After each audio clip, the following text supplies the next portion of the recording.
afternoon in the East Coast, and good morning on the West Coast, and good morning in the Middle America as well. Also, good evening in Europe. And welcome to AV America's webinar on role of AVs in mass transit post-COVID. And this one has been sponsored by Moovit. We are very grateful to them for that. avamerica.org, we are simply, our mission is to connect people interested in autonomous vehicles with information and analysis on autonomous vehicle industry. We provide links to news, technology features, policies, reports, presentations, regulations, perspectives, interviews, webinars, videos, and podcasts. We also do some conferences. We've done a couple of those on AVs and mass transit in Palo Alto earlier this year and last year. This particular webinar, the mission is to discuss potential use cases for AV technology in the post-COVID environment, discuss strategies for deployment of AVs to support transit operations and asset management in this environment, and also highlight best practices leveraging AVs for post-pandemic recovery. I'm not sure best practices or ideas for best practices, I think is probably a better way of putting it. Happy to say that we had over 100 people who had registered. I think that would mean about 70 would actually attend. We'll see right now what the number is. The panelists are Randy Iwasaki, Executive Director, Contra, Costa Transportation Authority; Gary Miskell, Chief Information and Technology Officer, Santa Clara Transportation Authority; Kristin White, Executive Director, Connected and Automated Vehicles Office, Minnesota; Jeff Peterson, Director of Business Development, Autonomous Technology, First Group, First Transit; Tony Pino is Executive Vice President, Americas for Bestmile; and Frank Kopas, VP of Worldwide Sales, Moovit. I'm just going to introduce all of you right in the beginning. Randy Iwasaki is Executive Director of Contra Costa Transportation Authority. And he created the very famous Go Momentum Station, the largest secure autonomous connected vehicle proving grounds in the US. And he works with a lot of Silicon Valley companies. In 2019, he received the Golden Beaver Award for Engineering. He earned his bachelor's degree in civil engineering from California Polytechnic. In 2017, he had received another award, Sandra Gardenring Organ Leadership Award, for being one of the honorary alumni from Cal Poly. And wonderful to have him here. And also wonderful to have Mr. Gary Miskell. He is the Chief Information and Technology Officer at Santa Clara Valley Transportation Authority. He 5-6 years ago put into place Innovation Center, and under his innovation leadership, he supports areas such as smart transportation, smart city region, mobility as a service, and Internet of Things, and also works on new disruptive vehicle and human-to-machine technologies. He's a graduate of Texas Tech. Always wonderful to have him. Also with us is Kristin White. We have taken her bio without her permission from the internet. We don't have her picture, but you can see her. She's Executive Director of Minnesota's Connected and Automated Vehicles Office program, leverages that legal policy and strategic vision to bring public and private partners together. Her office has many successes, including being the first state in the country to test CAV technology in cold weather, also implementing the country's first secured connected corridor. And of course, they're doing a lot of work in advancing research on CAV and shared mobility and equity. She's an ardent environmentalist and is a native South Dakota. Welcome, Ms. White. Wonderful to have you with us. Also with us is another person who had presented at previous conferences, Jeff Peterson, who has about 2 decades of experience and about 5 years with First Transit, or 4 years with First Transit. And over the years, last 5 years, he's been instrumental in driving First Transit's growth and leadership in the automated vehicle space. And welcome back, Mr. Peterson.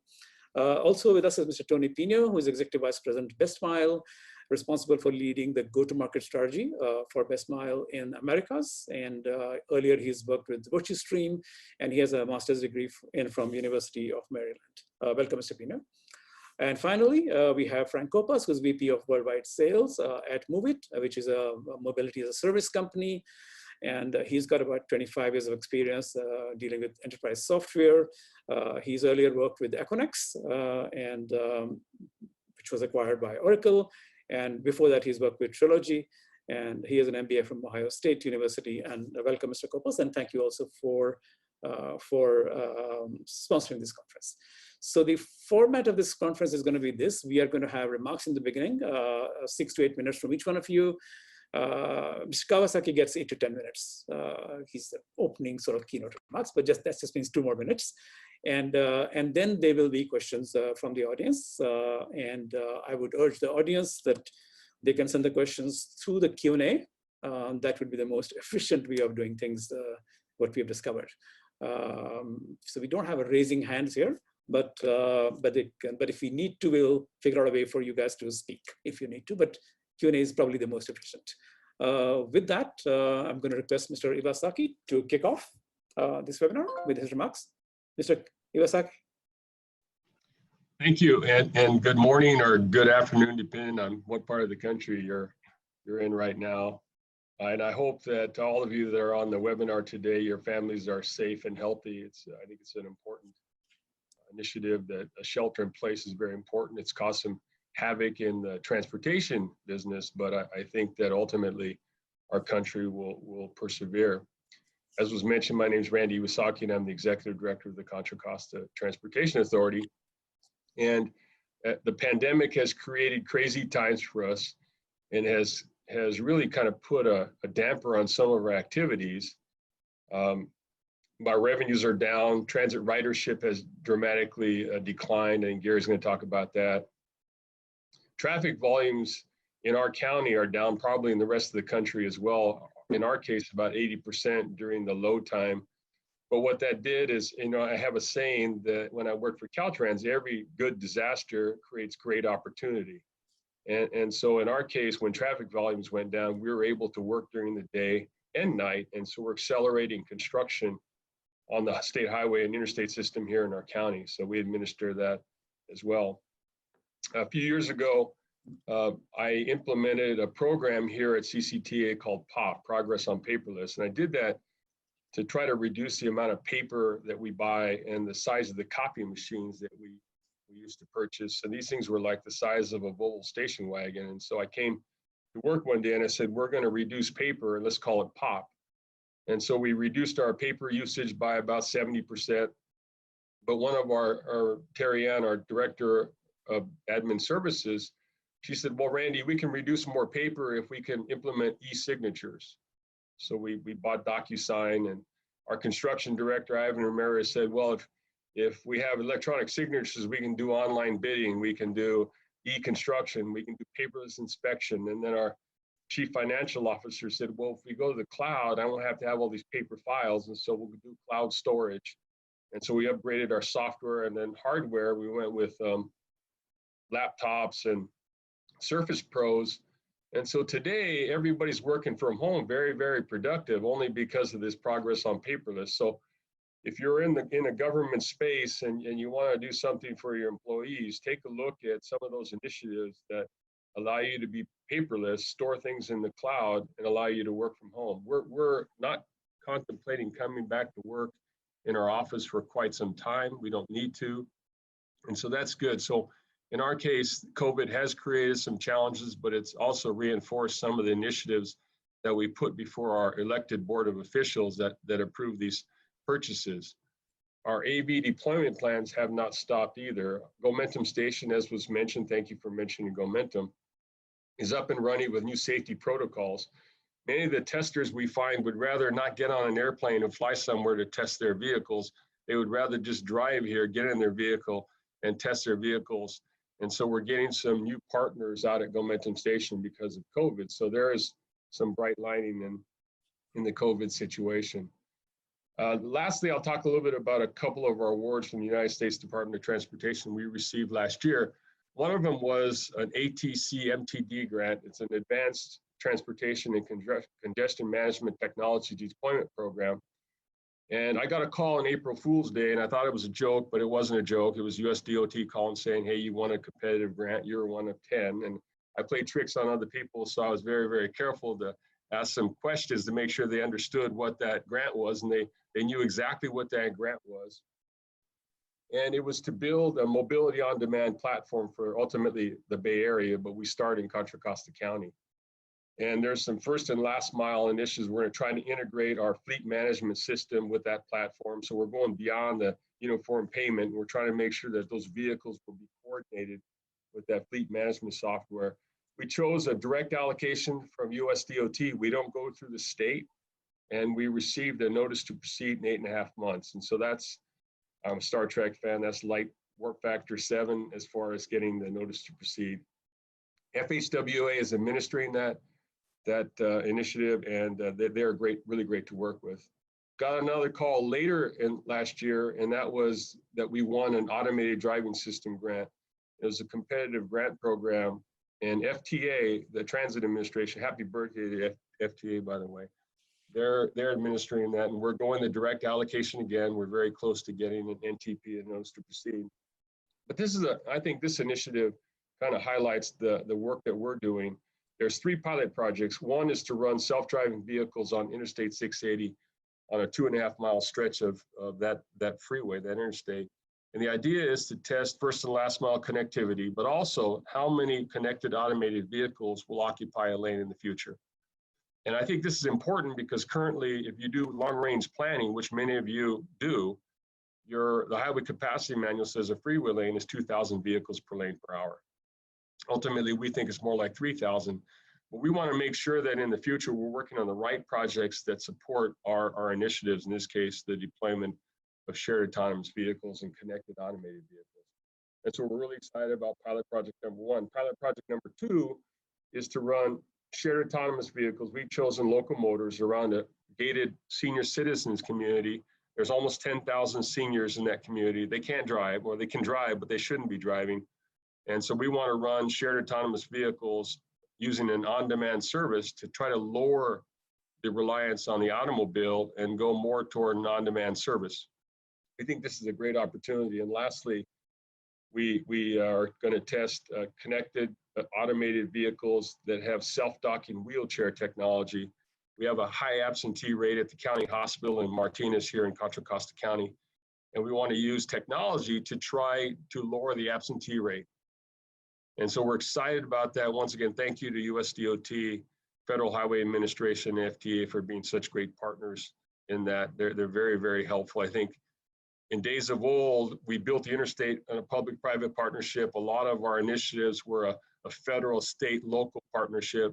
I think ultimately now what's happening is we're going back in time and we're relying on the private sector, the public sector, the feds, the state and locals to make sure we all bind together to help provide transportation options for the future.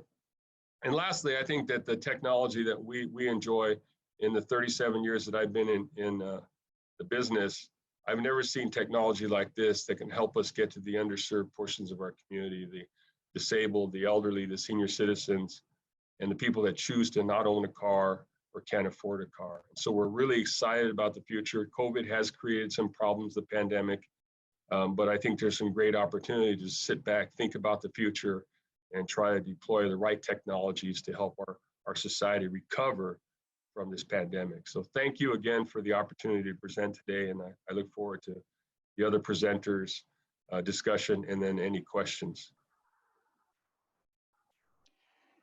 Hey, thank you, Randy. Yeah, thank you, Mr. Iwasaki.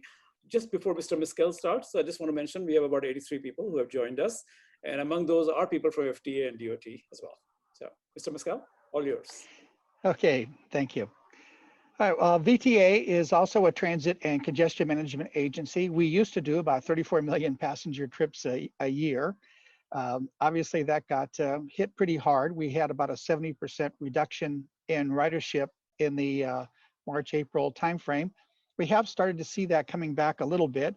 It's interesting, though, that we only seen like a 50% reduction in our core route, which is like our 22 or 522, which kind of runs right straight through the middle of our service area. And the supporting service that like brings people into the core is the ridership where we have the largest reduction. And ridership supporting schools and office workers where it took the biggest hit, and that's really where we've seen the biggest drop.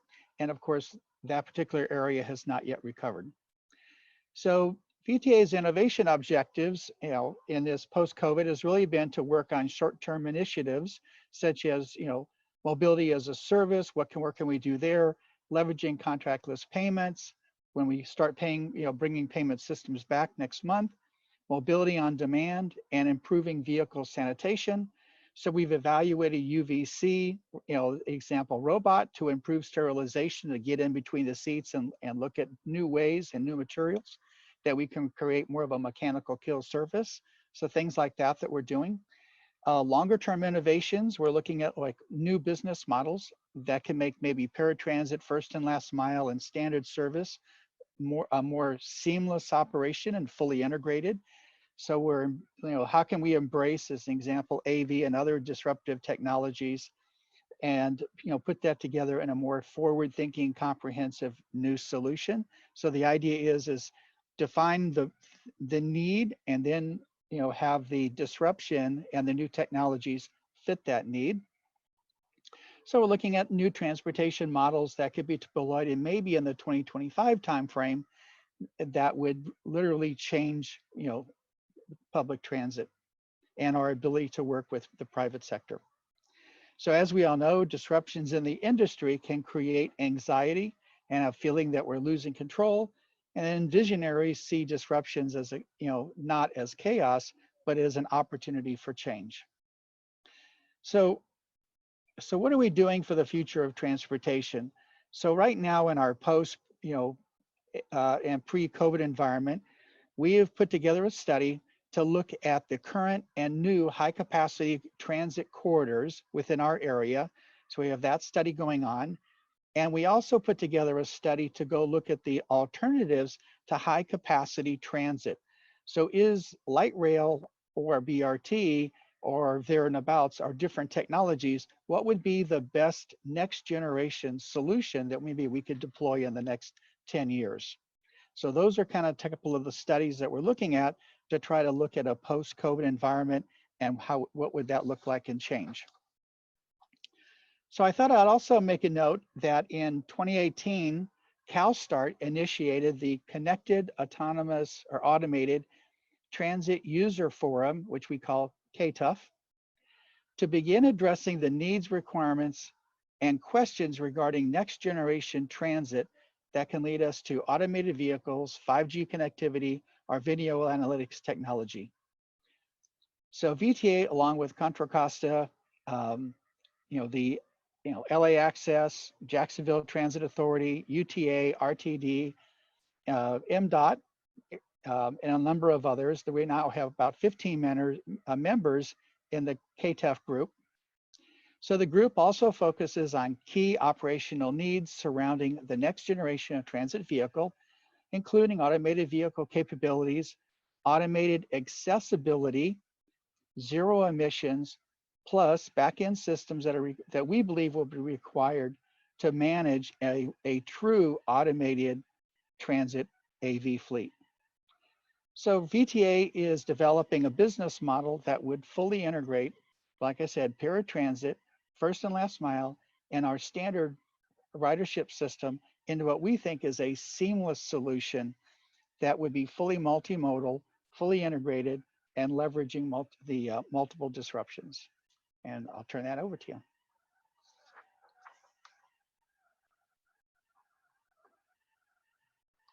To reshuffle the order just a little bit, maybe have the public sector first, and maybe I'll go to Kristin White first, and then go to Mr. Peterson, and then Mr. Pino, with Mr. Peterson's permission. Mr. Peterson, are you okay with that? Yep, that's fine. Thank you. Ms. White? Yes, thank you everyone for the opportunity to be here today. I was a last minute add to the agenda because I am a squeaky voice, but a loud one from a state DOT perspective. And I know some folks who've already spoken have already engaged with us. So I just want to share actually some visuals, because I know in these types of virtual environments, it can be an opportunity to just kind of share a little bit about what we're working on, and not just listening to me, as dolled up as I got for y'all. So just a little bit more about our program. We are the Office of Connected and Automated Vehicles in the northern state of Minnesota, very proud north. And one of the things that we are challenging everyone to think about is crisis innovation, right? And that is what we have seen in the last several months. And I'm stealing a line from ITS America in reminding us that the future of mobility is not just about, transportation automation. It's about the sustainability and the data that helps us make a more equitable and mobile and accessible transportation system. So I want to level set a little bit and just talk about, from a DOT's perspective in AV and transit, I've got a blank screen in front of you because this is precisely what we're working with, a clean slate. And for many of us in the government sector, particularly from the state DOTs, we are thinking about COVID not just from a public health standpoint, but from a dual pandemic standpoint. We are not just facing, the challenges of COVID-19's public health challenges. We are facing the challenges of COVID-16-19, to steal a note from Resma Menaken, who reminds us that equity is one of the reasons that many of us work in this field, and we cannot solve the challenges of COVID-19's public health crises without really thinking about the challenges we are facing from an equity perspective, which is the heart of many of the communities that we serve. So with that, what's been fascinating for a state DOT to watch, and we have some partners on this call I'm very proud of, is we're looking at all the innovations that have been happening with that blank slate, trying to crisis innovate. And here are just a few examples. Many of you are familiar with this. We have some folks that are even on this call, so I'm not going to describe them. But what's been fascinating for us is to see that in a few short months, we are able to show that even with the fiscal constraints and the resourcing constraints that we are all facing, we are dramatically innovating in the innovation, automation, technology, and AV world, which is fascinating to watch. But we cannot just watch on the sidelines. We need to figure out how to implement some of these innovations long into the future, which some of the announcements we're seeing with Too Simple, for example, not an AV provider, mind you, but they're driving all of us to think much more beyond the next few months, the next year, but into the next 5 and 10. And one thing that we are trying to challenge our partners, whether it's AV or otherwise, is that this is the means to an end, right? We are not focusing on this technology. We are not solving the public health emergency of COVID-19 just to do that. We are doing it to drive the values each of our organizations represents. And for us in Minnesota, this is what we feel is really important to articulate, that AV, technology, and transit help our economy, health, education, our quality of life, and advancing our community values of equity and sustainability. So with that, we try and remind everyone in our organization, in a multimodal environment, transit is one of these very important spheres of the wheel of mobility, right? And so we have to understand that as an industry, whether it's transit, and many of us on this call, we have to interoperate with all of these other sectors. And I'm ingesting when I'm talking about Hyperloop. Many of us have heard those speeches and are familiar with the far-reaching, innovations in transportation and technology. But it's important for us to think about how transit can innovate towards those future-reaching modes and how we all work together, which is a challenge when we're all driving the immediate crisis of systemic racism and public health. So I just wanted to briefly share what Minnesota is doing, and then I'm happy to hear maybe how our partner in First Group is working with us and many of you as well. We think it's important to focus on these 4 key areas, making sure you understand that vision, and that vision might change based on the past few months and into the future, and likely it should be revisited. Making sure that we're focusing not just on R&D, but our D&D, making sure there's policy that is responding out of these crisis innovations, and then continuing to plan into the future. So we are still reworking our vision as a state. And I know many of us have our vision and values emblazoned on our websites and on our brochures, but it's important to continue to reflect that these values include things like public health, equity, and multimodal transportation. We also, and I have to do a plug because I'm an organizational representative, we are reminding folks to continue to participate in these innovation programs. Here in Minnesota, just in the last 3 months, we've received 5 really incredibly tangible proposals to help use the learnings of the past few months to drive innovation forward, at least in Minnesota. But another thing, as another plug, I am a member of AASHTO, and I hope my AASHTO colleagues are on the call. We are all trying to develop with the National Strategy on Transportation Automation a multimodal national vision. And for those of you that are not familiar with this effort, as the co-chair of this committee with Maryland DOT, I would encourage you to reach out to us, and we can work with all of you to make sure that transit is a key voice in this conversation.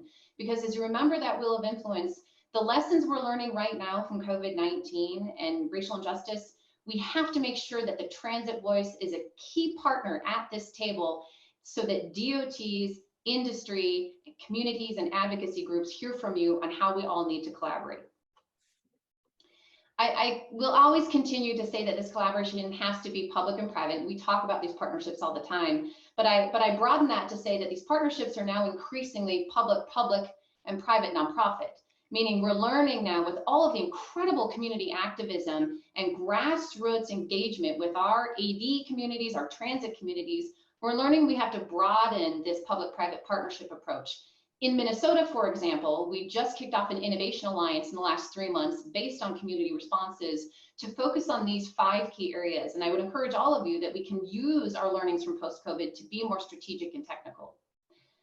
So last, I'm just going to finish with this. I think it always comes back to what is the role our communities serve? You know, we are providers, we are government entities, we are industry, but we must use a human-centered approach. And so these are the questions we ask our stakeholders continuously throughout this process. That then informs our programs, our policies. And with these conversations that have been asked, we've unfortunately even had to postpone one of our very prized examples of AV transit, the Mayo Clinic shuttle with Easymile and First Group, until next year, because our community stakeholders have told us they have a fear of going out. And that's not going to subside now or in the next 6 months, but we are pivoting to make sure that their needs are being met with the AV transit solutions we're developing. So with that, I would be happy to defer and delegate to my private sector colleagues. Really appreciate the time and perspective of being here, and thank you. Thank you very much. And before I ask Mr. Peterson to speak, just want to remind the delegates if they can send their questions through Q&A, and if they can just mention who they're addressing the question to. That way we will be able to take more questions than if they address it to the entire panel, each question. Mr. Peterson, anxious to hear from you. All right, thank you very much. Yeah, good day all, and thank you for your time today. Excited to be part of the panel and discussion on autonomous vehicles in mass transit. So First Transit, we are a contractor operator of transit services for municipalities, transit authorities, private clients. We've been involved in autonomous technology and ADAS systems for over 5 years, doing different testing within our First Student division, as an example, testing technologies, collision avoidance system, emergency braking, adaptive cruise control, lane keeping assistance, rollover avoidance, with the goal of understanding the technologies, how we can implement them within our operations, how we can enhance safety of our drivers, passengers, community as a whole. Specific to First Transit, we've had a number of different deployments, 8 of them currently within the shared autonomous vehicle space. Obviously understanding that automation is going to impact and disrupt the mobility world. So how can we understand the technology in that environment as well? We do have 2 projects that are in various stages of deployment currently. Kristin mentioned one. That's a project in partnership with MnDOT through their CAV RFP procurement process with our partner Easymile and the city of Rochester, Minnesota. So working on that adjusted timeline as a result of COVID and the impacts to our communities. The other project is one that we are launching with a stack technology, leveraging an existing road legal vehicle that will be operating within a community. So excited to have that project launched and operating here in the very near future. Our role again is to continually explore technologies, how we can understand them and implement them for our current and future clients. Specific to COVID and not AV specific, within all of our transit operations, certainly understanding some of the new normal and new requirements as it relates to things like vehicle cleaning, adding additional technologies, tools increasing frequency, things of that nature to ensure that vehicles are clean, safe, and sanitized for our passengers. So thank you again for your time.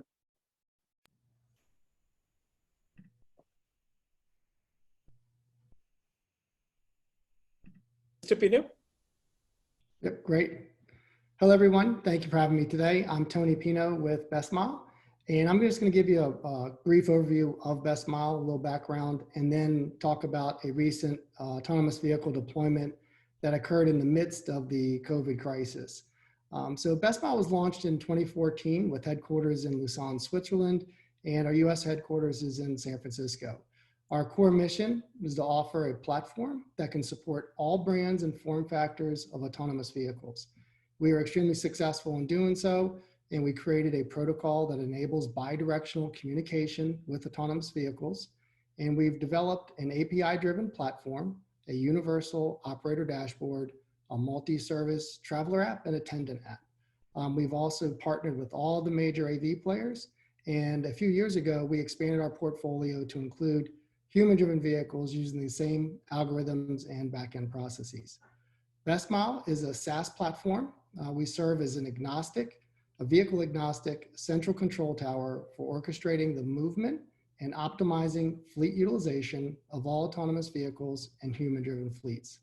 We offer a single platform, allowing our customers to provide reliable and predictable services and allowing them to seamlessly pivot to add other services to their portfolio without having to change any standard operating procedures, retrain staff, or re-platform. Our platform helps accelerate their initiatives to increase ridership for underserved communities and for those that have physical limitations. Being vehicle agnostic, we support any type, any brand, any form factor, and more importantly, we enable a no vendor lock-in strategy for our customers. We're uniquely positioned in that we offer both on-demand and fixed route services from a single application. And this is very beneficial for our customers that want to, one, reduce their technical debt by offering one application that accommodates all of their transportation service needs, and two, offer an intuitive and stress-free transportation journey for their riders. All of our services are customizable, as we know that what works for one customer may not be optimal for another. As the central control tower, Bestmile's platform knows how many vehicles are in the fleet, what vehicles are available in the fleet, the characteristics of each vehicle in terms of seating capacity, how many wheelchairs can it accommodate, if any, when and where travelers need to be picked up and dropped off, and how to safely and efficiently move travelers from location to location while taking weather and traffic into consideration for optimal routing. Now, regarding the case study I mentioned earlier, several months ago and at the height of the COVID crisis, Bestmile partnered with Jacksonville Transit Authority, Beep, and Navia to create and test and deploy routes for autonomous vehicles at the Mayo Clinic in Florida to address the rapidly escalating developments of the COVID-19 pandemic. This is the first time in the US that AVs were used to transport medical supplies and COVID-19 tests. The AVs run along a defined route in full autonomous mode. There are no attendants, no other people on board, transporting the COVID-19 tests from a satellite drive-through testing site to a processing lab on Mayo Clinic's campus. There is very minimal contact where the COVID-19 test samples are placed in secure containers prior to Mayo Clinic healthcare professionals loading the samples onto the shuttle. The shuttles run their defined route from the satellite site to the Mayo Clinic. Once at the Mayo Clinic, the doors open, healthcare professionals offload the containers, and the shuttle makes its way back to the satellite site and continues this loop on a scheduled and ad hoc basis. This is still in full operation today, and it serves as an example of another innovative use case for AVs. Thank you, everyone, and I look forward to today's discussion. Thank you. Frank? Great, thank you. Alok, I really appreciate the introduction. Hello to everyone. Thank you for joining the session today. So I thought I'd give you a little bit of background on Moovit's involvement in the AV space, some of the initiatives that we're working on, and share my thoughts on how transit agencies can leverage Moovit technology and autonomous vehicles to support transit operations.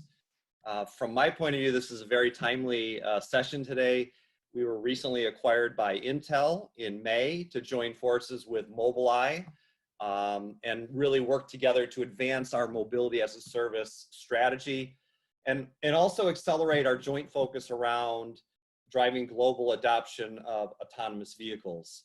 A little bit of quick background. So Moovit's mobile app and our MOS solutions help guide people in getting around town effectively and conveniently. Really all built around the core of public transportation, but supporting nowadays virtually any mobility option that exists in the region or ecosystem.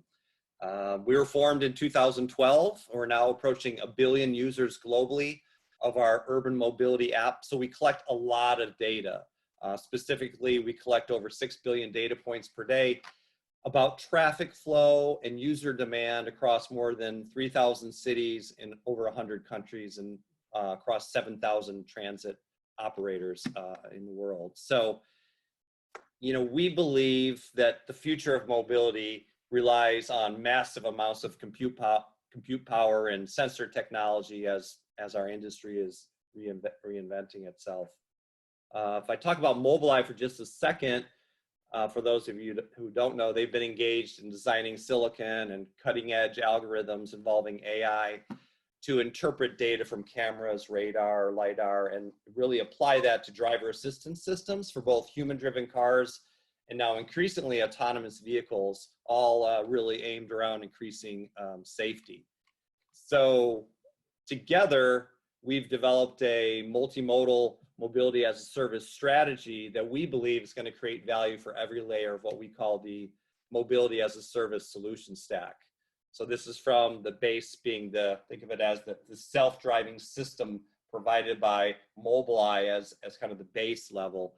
And then on top of that, providing what's called HD mapping. So this refers to all the sensors on the vehicles that serve as the eyes to see other vehicles, pedestrians, road signs, traffic lights, landmarks, and basically fill the gap normally provided by a human driver for the automated car to provide that human-like context to see what the car's sensors are seeing. So as you kind of move up this, stack, if you will, this is where we complement transit operators' operational expertise, and we enable the integration of autonomous vehicles into the transit operators' fleet management and control center. And this is something that Mobileye and Moovit both have capabilities that come together, what we kind of call this layer 3.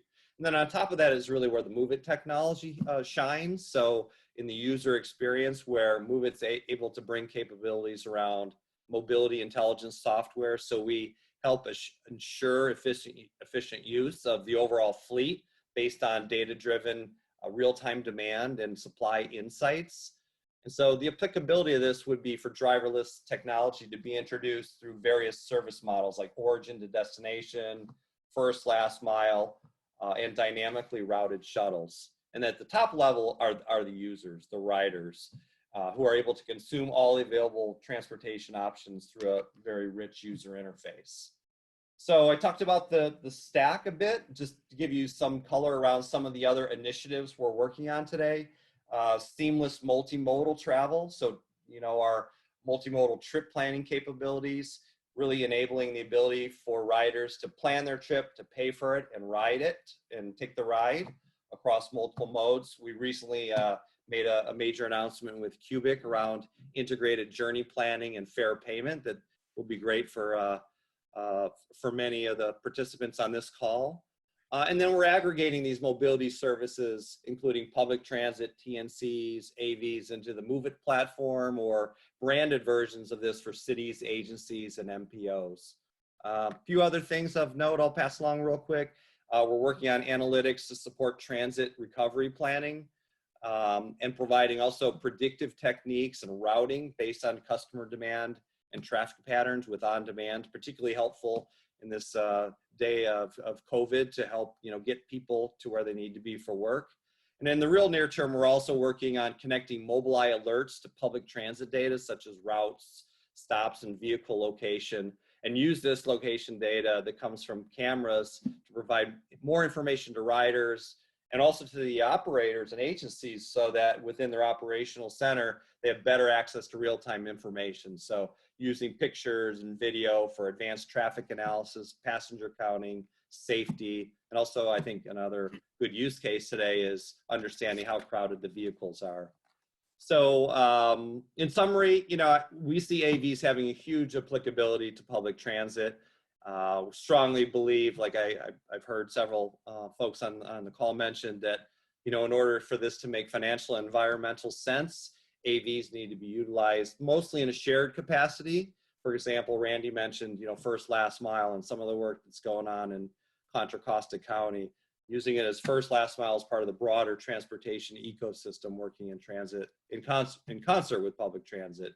And as agencies rethink, kind of the future of mobility, AVs provide an amazing opportunity to improve operations, deploy more efficient fleets, and enhance safety, and all, I think, making it more flexible for the agencies and for the riders across the range of services, fixed, para, and on-demand. So thank you for letting me share a little bit more about our current work in the AV space, and I look forward to the rest of the session. Thank you. A few questions from me to begin with. Let me go to Mr. Iwasaki. Mr. Iwasaki, I'm going to ask this question to all the public operators. Mr. Iwasaki, has COVID affected investments in AVs or AV-related projects in your area? In our case, the revenue is down, but our projects are fully funded. So we're not currently starting any new projects, but we're looking for other partners. And so it hasn't hindered our advancement of our testing and then our future vision of what we're going to work on. I think we're going to announce a new partner, hopefully at the end of the month, with one of the panelists. And so I'm looking forward to seeing where we can leverage that partnership. Okay. Are you when you say you're looking for new partners, is the fiscal environment making that a more attractive option, looking for private partners? Yeah, so we have when you get those US DOT grants, you get a lot of people calling you almost every day and trying to figure out how they're going to play in that grant program. I think I mentioned this earlier, but US DOT has these great competitive grants that, although it takes some time and some effort to apply for them, when you get one of those grants, it comes with the US DOT backing, and then the private sector really wants to participate, I find. And so they're able partners willing to give some of their own revenue or their time into that grant program. I think they're just as enthusiastic about somebody receiving a grant as the grant recipient. And we here at the authority are fortunate. We have a lot of good friends. And so we try to spread that work around. And in our case, we're very fortunate. And so we have not halted any of our projects. And we're actually going out and looking for other partners because we find that they're very, very excited to partner with not only us, but with other agencies. And Minnesota is a good example. There's a lot of activity going on there, a lot of activity going down in San Jose as well. And so they look for those hotbeds of, you don't want to, the other piece I want to mention really quickly is the reason why they come to you is because you have a framework in place of regulations, policies that allow for innovation. If you don't, then they're not coming to knock on your door more than likely. They're going to go to Kristin's door because they know that she's going to understand what they're looking for. She's going to have the various things in place to help leverage their technologies. And now's a great time to be in the innovation business, in my opinion. Okay. Mr. Miskell, has this situation affected any of your projects, AV-related projects? Yeah, we actually have had, we've had some schedule slips in terms of not being able to get some equipment built, is an example, because people aren't working in factories, so having your AV started in the factory kind of put us on a little bit of a hiatus there for a little while. One of our partners kind of did a chapter 13 on video analytics, and so we then had to go back and look for a new partner to go and look at building human machine interface video analytics kind of work. So we've had some hits on that. On the other hand, we've had really good partnerships where the partners are willing to discount their work by like 45% because they really want, we're all doing some of this, leading cutting edge work, and they really want to be in the, get in at the ground level to be able to help build. What we're trying to build really is a automated, accessible, autonomous vehicle. And we're really focusing on the accessibility of how to automate the accessibility. So in the future, if you remove the attendant on board, can you make, and that's the real key, and that's the question is, can you make that vehicle smart enough and interactive enough to still be ADA compliant? So, that's the key. So delays, yes, but not scrapping of any projects. No, from that perspective, everything's really good. Okay, and does the discount mean you can do more projects? Well, let's just do a little bit more. I mean, there's, we're undertaking something that we would think is, really astronomically large and complicated. And so we're only at phase 1 on a 5-phase project. Okay, let me go to Kristin White now. Has the current situation affected you at all in terms of funding for your projects, Ms. White?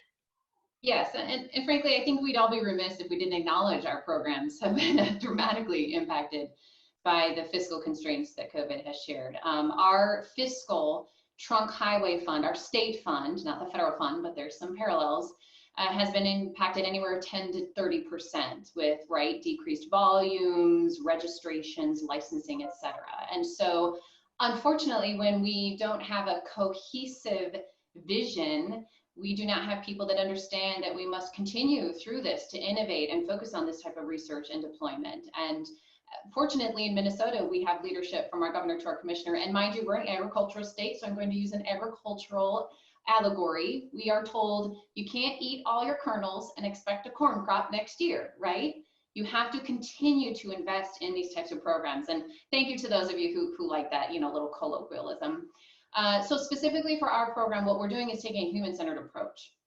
We're asking our communities and stakeholders, is this project still a priority for you? And we have over 150 active projects, everything from connected vehicle deployments to AEB shuttle transits to full-size busing. And some communities are saying, unfortunately, we can't partner with you right now, especially rural communities, communities of equity who are already focusing on dramatic impacts to their lives, and communities and municipalities that we're going to invest but now have to pivot towards public health crises. So again, I think we all acknowledge we have to continue to innovate, and we are finding really innovative programming such as goods delivery using automation, but our program is impacted. So what we're telling folks is that only means that we're placing things on hold for the next 6 months until we understand what the new normal looks like. And then if anything, that gives us a chance and an opportunity to be even more creative, innovative, and responsive to the community needs. So our programs will continue, but they will look different. Mr. Peterson, have you lost any projects, or any of your projects have been delayed because of the financial situation of the transit agencies?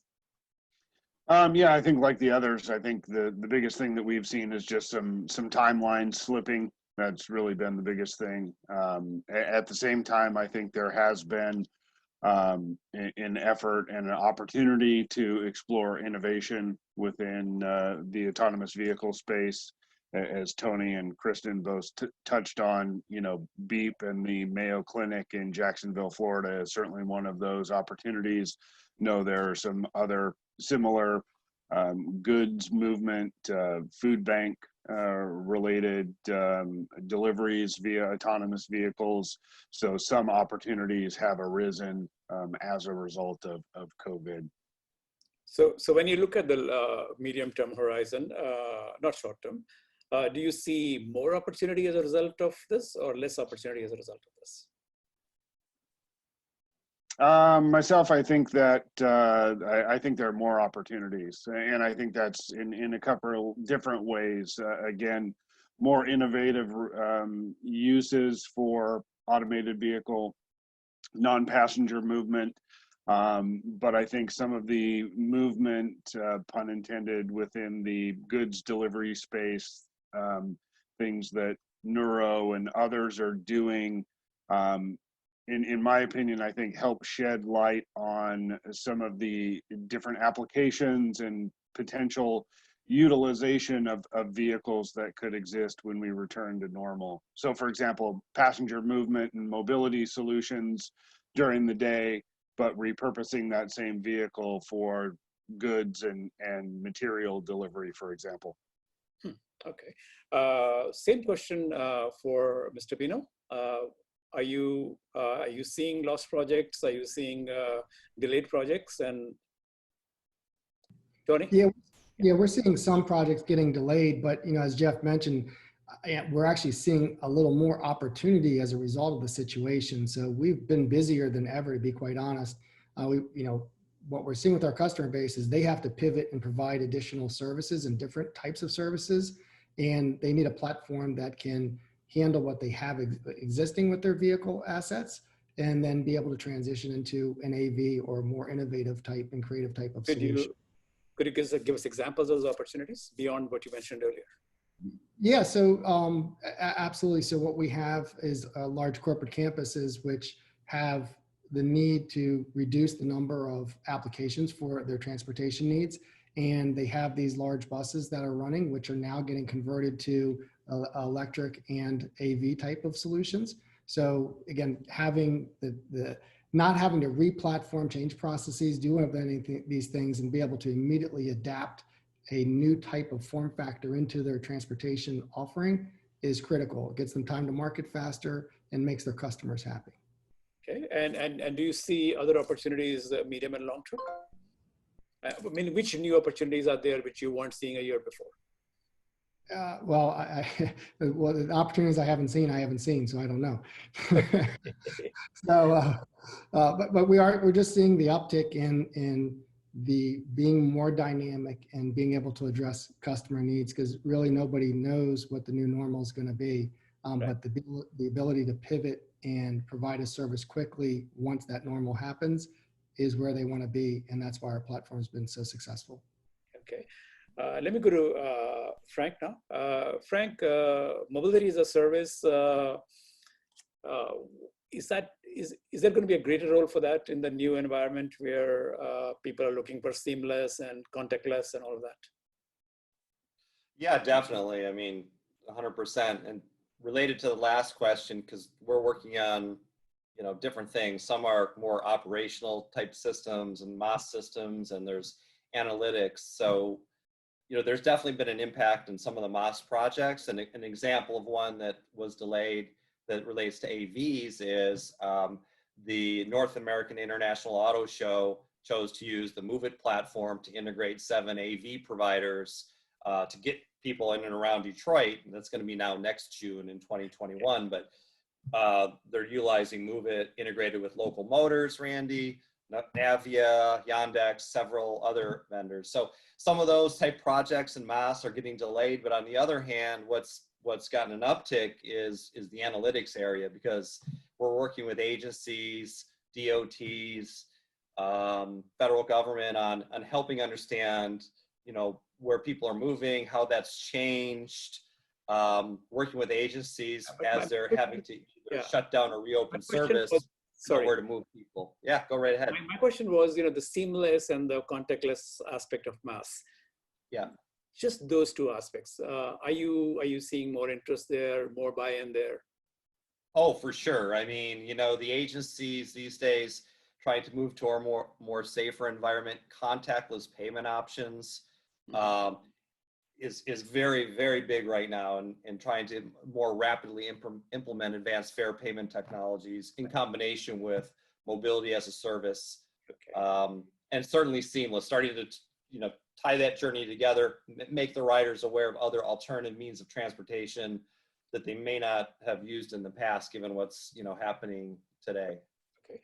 Let me go back to Mr. Iwasaki. Mr. Iwasaki, are there new use cases that you see now as a result of COVID environment, or maybe as a result of rethinking because of COVID environment? Mr. Iwasaki. Thank you. So we're looking at some options with our partners to deliver, for example, out to Rossmore. So across the street is a pharmacy, And so to not have those senior citizens have to drive across the street and or walk across the street, how can we deliver their pharmaceutical orders right into their 10,000 person gated community, and they don't have to drive, they don't have to touch anything. We want to integrate that option into our platform ultimately. And by the way, we agree with this contactless payment. That's why we went out for a mobility on demand grant with USDOT. We put together a proposal. Uniform payment, contactless, you don't have to touch anything. COVID wasn't here at the time of the pandemic, but it seems ridiculous to have to put one type of payment on one entry point and another type of payment on another entry point. We want to make that all seamless. And then we're also working on protecting the connection between the different contact points. So if you get off a scooter and onto a bus, but we're looking at different delivery methods for the essential services that we used to take for granted that now we can modify using technology. And we use pharmaceutical delivery as one of the examples. Okay. And Mr. Miskell, any new use cases that you weren't thinking about earlier? Mr. Miskell? Yeah, I think you have to unmute yourself. Yep, yeah. I did. Thank you. Sorry about that. No, I do the same thing, so it's Yep. okay. So yeah, I would say that some use cases that we're looking at is we talked to a robotics company to go look at, putting UV lights on a robot so that it can actually, transverse through the vehicle and get behind the seats and areas that are, hard to reach, things like that. So there's an example of a new use case that we've been kind of working with that, uses both automated robotics and UV light, to, eliminate shadowing and things like that. Okay. What about remote asset management? Are there any applications you're seeing there? Remote asset management? Meaning just being able to monitor and manage assets using AVs. Well, I'm not sure using AVs to remove. I guess it's more on the rail-based transit that probably is happening then. Yeah. Than in this case. Okay. Ms. White, new use cases. Although I think you did allude to one or two of those earlier. Yeah, and I was nodding my head to the asset management idea. There's a lot of opportunity here right now. I think one of the challenges we're all facing is the internal staff resourcing to analyze that additional data that's coming in. Okay, all right. Mr. Peterson, you've got potentially 3 customers here, or maybe they already are your customers. What would you say to them? Things that they should consider right now that they maybe weren't considering earlier. Mr. Peterson? Yeah, great question. No, I think it's really a matter of, how can technology and innovation assist with, what their goals and efforts are in terms of mobility solutions. Gary mentioned efforts that they're working on with regard to accessible vehicles and what is that going to look like when level 5 truly arrives and there is no driver or operator on board to assist with boarding and alighting a vehicle. How do we ensure that it's the correct passenger that's going to the correct destination? So different technology efforts that fit within an AV model, but are a little bit outside of the vehicle controls and technology in that regard. So I think just looking at that from a vehicle perspective, the form factor, and ensuring, that there are options that are right-sized based on what demand and requirements are. Okay. Mr. Pino, what would you pitch to the 3 gentlemen here, or the 2 gentlemen and 1 lady? Yeah, no, so I think Jeff hit it well. I think it's leveraging the technology and increasing that ridership, but giving them, a journey that's stress-free, as I mentioned before, and getting them from point A to point B, and making that, the payment process very simple. And then from an operator, and whether it's a city or municipality, is being able to accommodate that growth while reducing, emissions and traffic, and making sure your riders are having a pleasant journey. and continuing to increase that ridership. Okay. And Frank, what would be your 60-second pitch to these people? Yeah, and I think what Randy talked about, what Gary talked about, in terms of their focus is exciting, because that's what we're trying to help agencies and planning authorities to work on as well. I think there's a great opportunity to use data, before you go out and build the infrastructure, and I know that that's being done and looked at from all the people on this call. But the amount of data, as long as it can be aggregated and pointed at the problem you're trying to solve before you go out and implement a service is there. The other thing is, the ability nowadays and going forward even more to put in a more flexible system so you can more rapidly change. If the mixture needs to go more towards on-demand vehicles rather than fixed route, you can change that, and you have the ability to manage that broad offering to your ridership through technology that gives a lot of benefits to the agencies. So those are a couple points I would make. We'll take a few questions from the audience.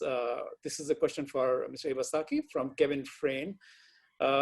He wants you to expand on the self-docking wheelchair technology that you mentioned. One of the issues that you're going to have if you're going to try to bring patients or potential patients to get checked out by their doctor, they're in a wheelchair, they're confined to a wheelchair, and the vehicle is fully automated or autonomous.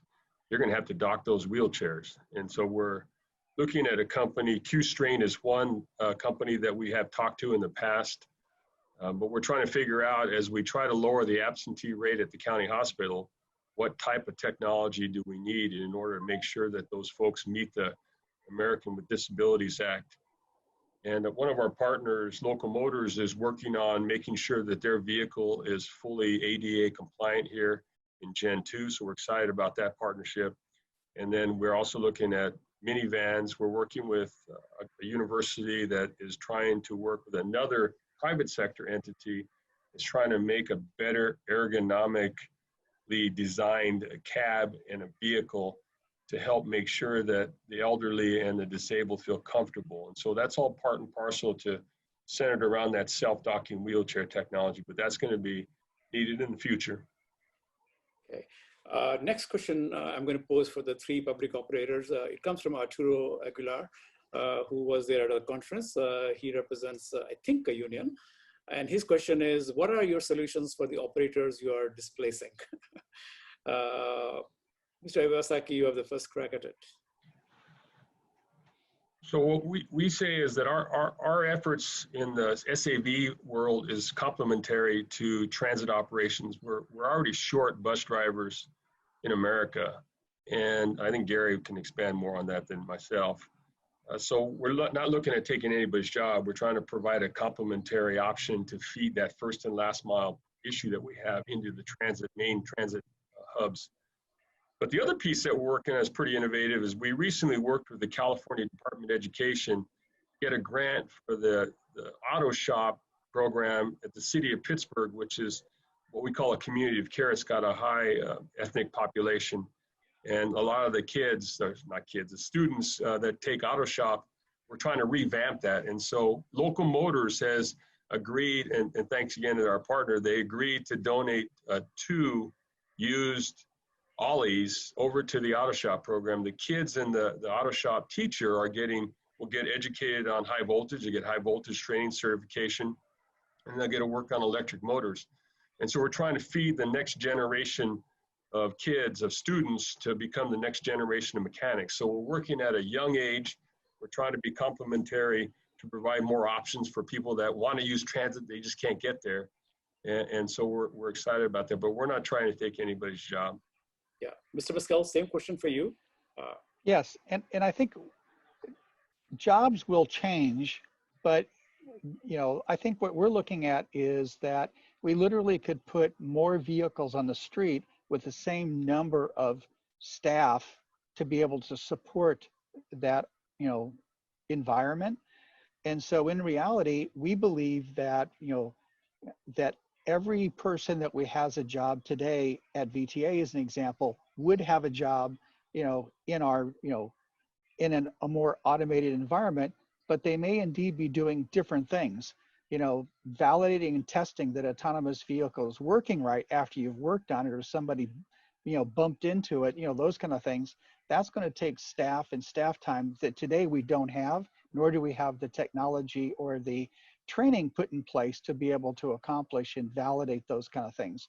But it's those kind of staff time and efforts.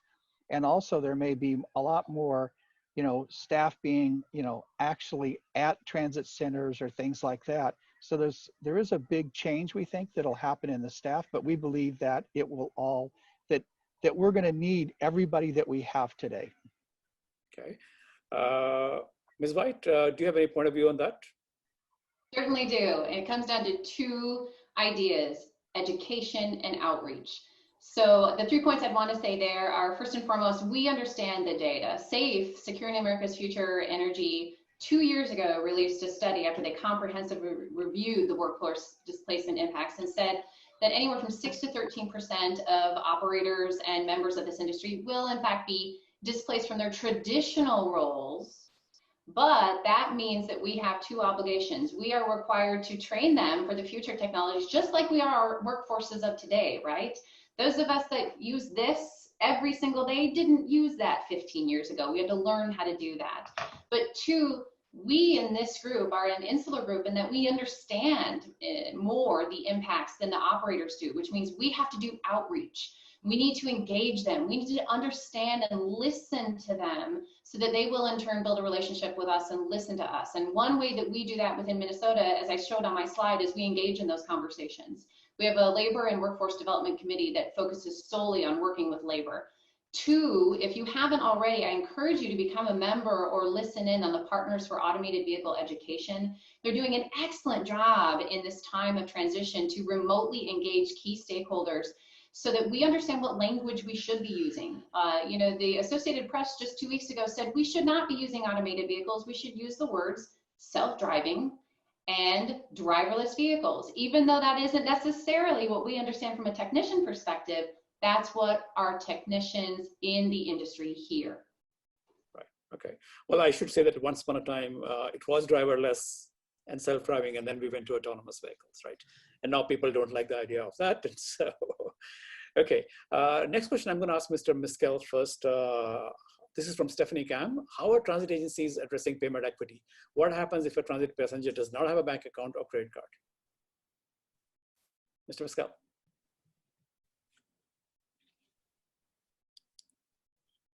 Yeah, if you have to. Okay, we're off mute. Okay, say that last part of the sentence. How are transit agencies addressing payment equity? What happens if a transit passenger does not have a bank account or credit card?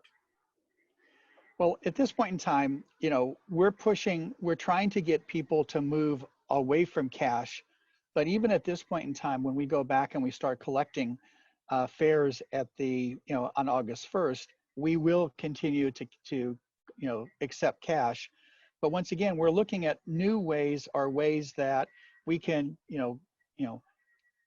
transfer funds, you know, either into your mobile app or onto your Clipper cards, you know, your fare pay, you know, things like that. New ways that we can basically continue to reduce, you know, cash usage, but it will take some time before we're able to completely be, cashless, as well as, no touch payment. Okay. Frank, do you have any view on that? Yeah, I mean, that's a tough one. I agree with Gary's sentiments there. I mean, there's options that you can use prepaid cards as a payment mechanism, as an alternative to cash for those that are unbanked. That's one option. I don't think I have anything else to add right now. Okay, Ms. White? I don't have anything to add either, thank you. Okay, all right. Okay, let me go to a question that Ms. White has already answered in writing, but I think I would like Jeff Peterson to probably give his opinion. This is from Norman Sheck. He says, what would be a good balance between increasing vehicle size to support physical distancing and the use of smaller and maybe AV to carry only a few or even just one? Yeah, I think it's a matter of right sizing and determining the use case and the application. So I think each situation is going to differ and have its own vehicle size that's applicable and most relevant. Okay. Mr. Pino, do you have any point of view on that?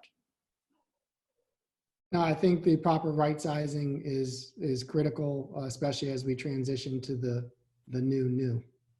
So is the concept of right sizing different now? I mean, has right sizing reduced as a result of this? I don't necessarily know if it's reduced. I think there's just more of a laser focus on the distancing between the riders. Okay. All right. Okay. John Courtney has a question which Kristin White has answered, but I would like to ask Mr.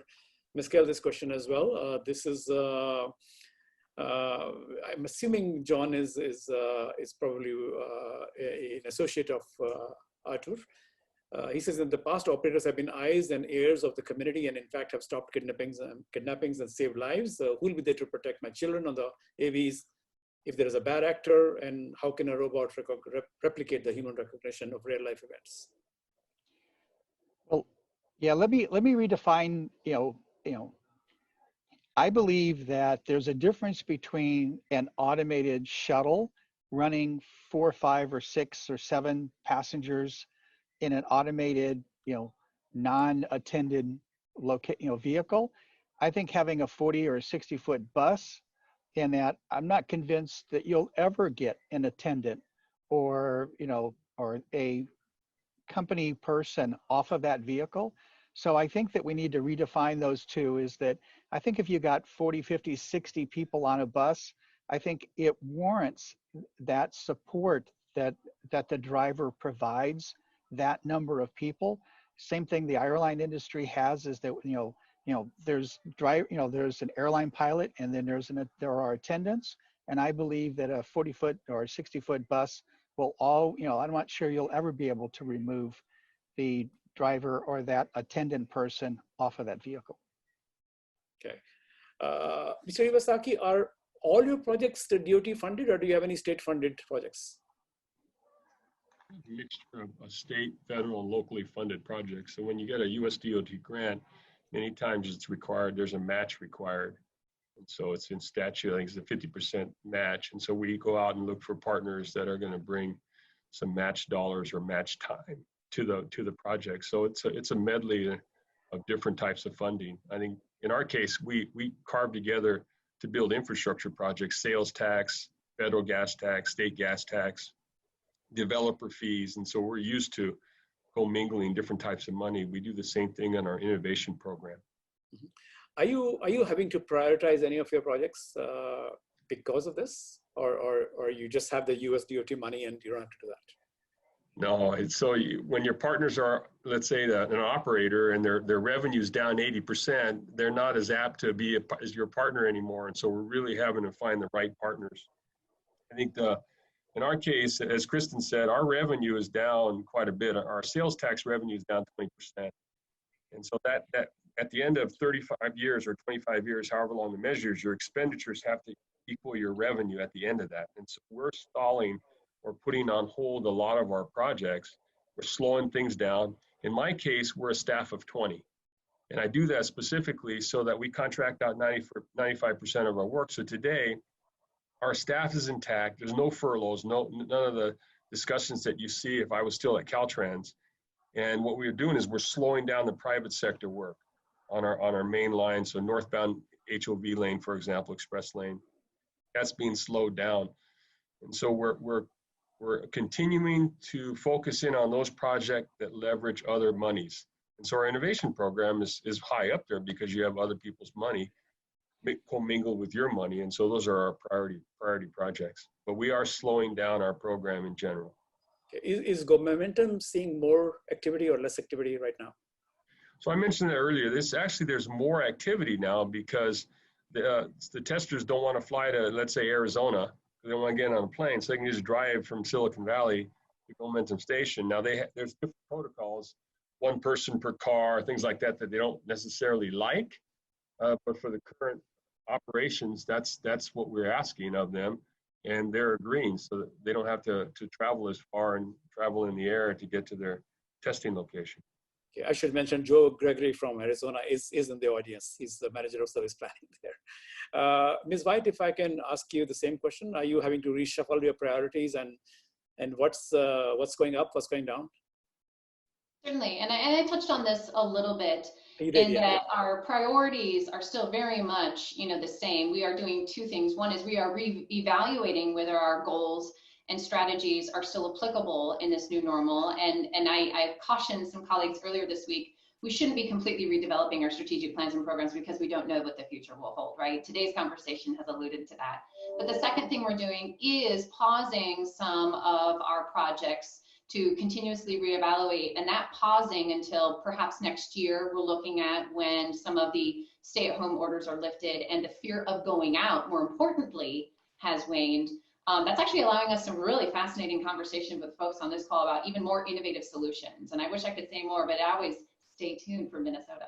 Right. You mentioned that you're talking to the community. So what's the community saying about AV projects spending money on it?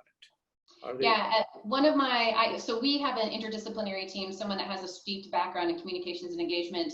They do a lot of community workshops virtually, right, on these topics. And FOGO is something I learned from my staff, which is even if you tell me that you are taking the most sophisticated cleaning solutions and you have all the protections, I still am fearful of what is happening in that environment, whether it's an AV shuttle, a bus, a self-driving vehicle, etc. Right? This is a general response that we're seeing in American and global society. So we are trying to make sure that we listen to those responses and react accordingly. Okay. If I can go to Mr. Miskell. Mr. Miskell, within the AV related projects, are you prioritizing some of them and not prioritizing others? You have to unmute yourself, I think, yeah. Thank you. I'll get that down eventually. So right now we're only prioritizing shuttles, and which is what we think is a small, 6 to 10 kind of passenger, vehicle that we believe can be brought into service quicker and faster, and be basically to help pick up passengers and feed them into our core routes. So that's what we're really prioritizing at this point in time on the AV front. Okay, all right. Mr. Peterson, in terms of the buses, is retrofitting possible? Or, I mean, it is possible, but how does the cost compare to getting a new AV? Yeah, I mean, from our standpoint, our understanding is being able to leverage existing assets certainly has the opportunity to, make things more efficient. The hardware, the sensors and equipment are not inexpensive alone. And then if you add purchasing a new bus, especially if it's an electric bus, is just going to compound the cost element. So if there's the opportunity to leverage existing assets and vehicles, can be a little bit more efficient with costs. Are you seeing more interest in that now because of the current environment? I mean, I know for, I'll say roughly the past 12 months, I've been at different conferences and seen different panels, and a common question is, when is a 40-foot transit bus going to be automated?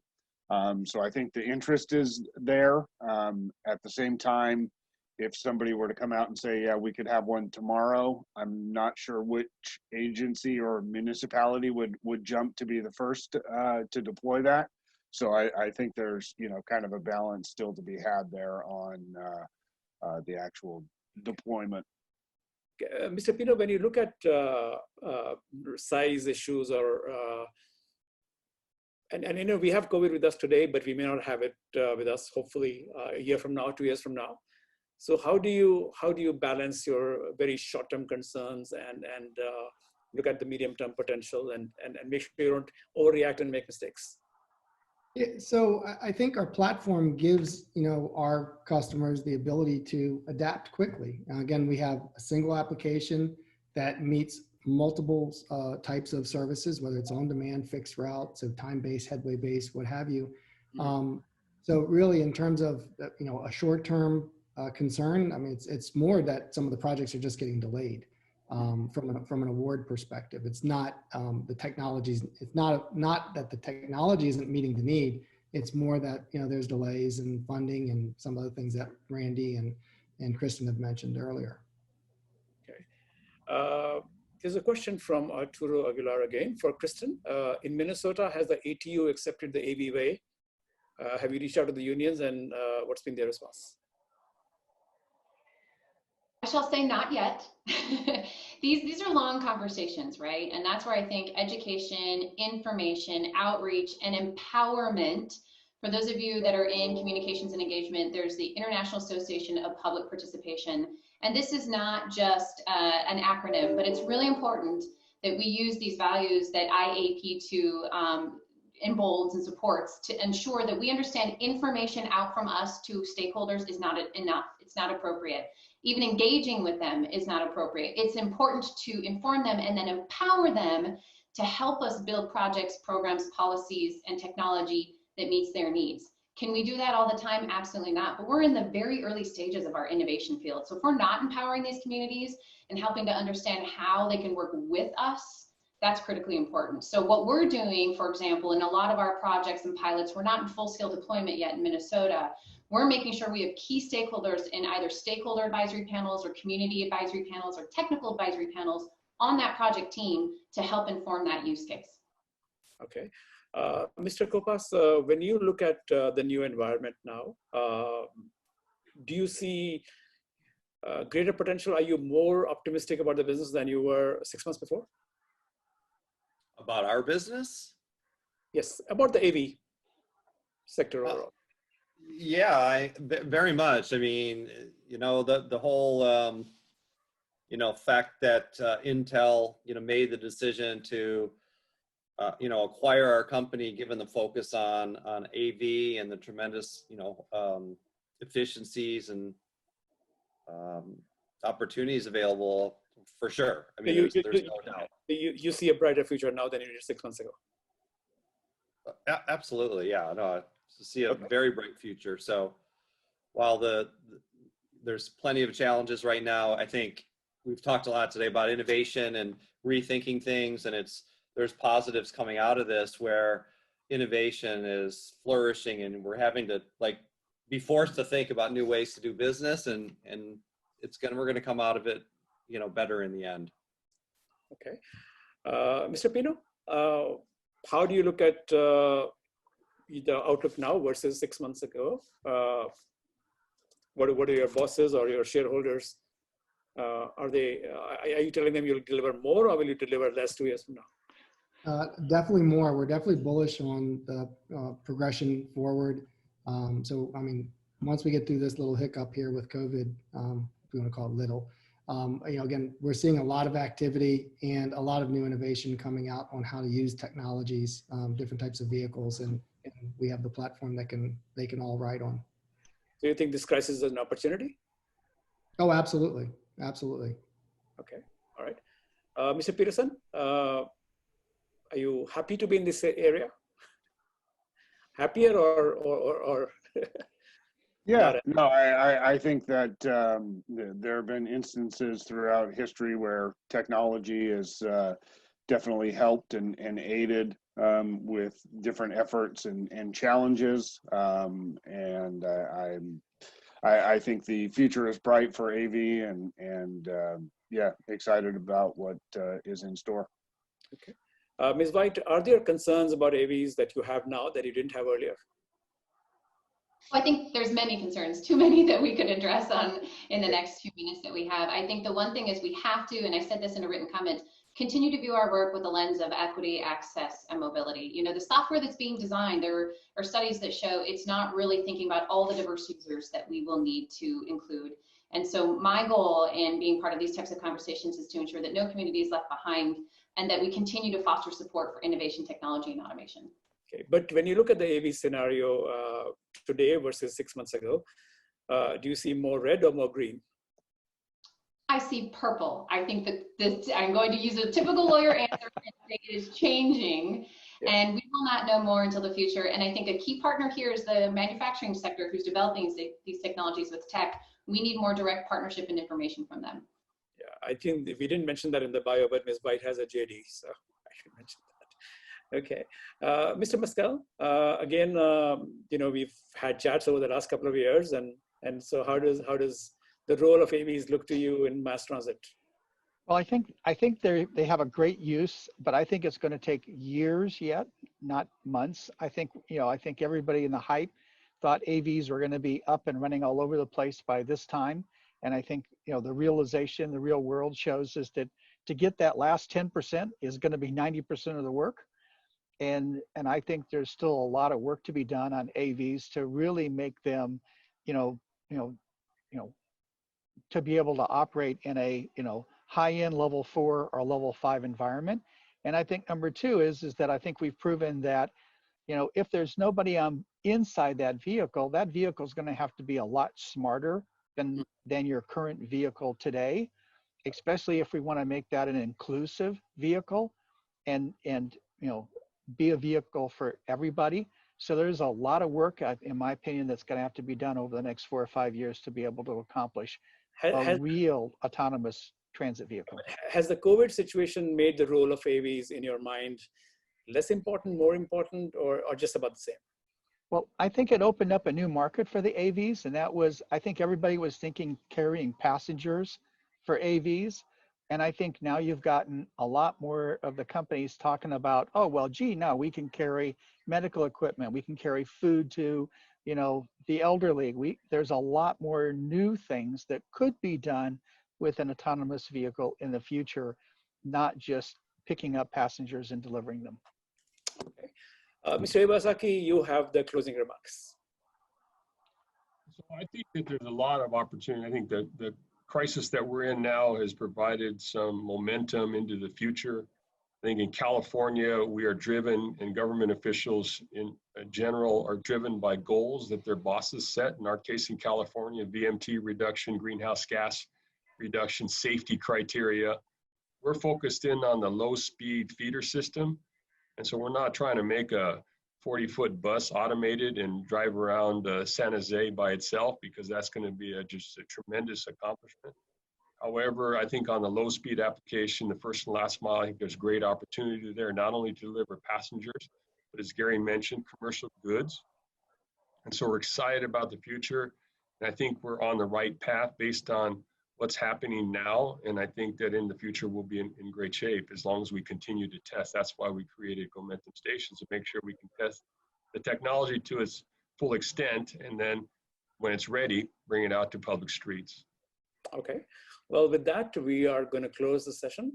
Thank you all the participants, all the panels, Mr. Iwasaki, Mr. Miskell, Ms. White, Mr. Peterson, Mr. Pino, and Mr. Kopas. Special thanks to Mr. Kopas for Moovit sponsoring this one.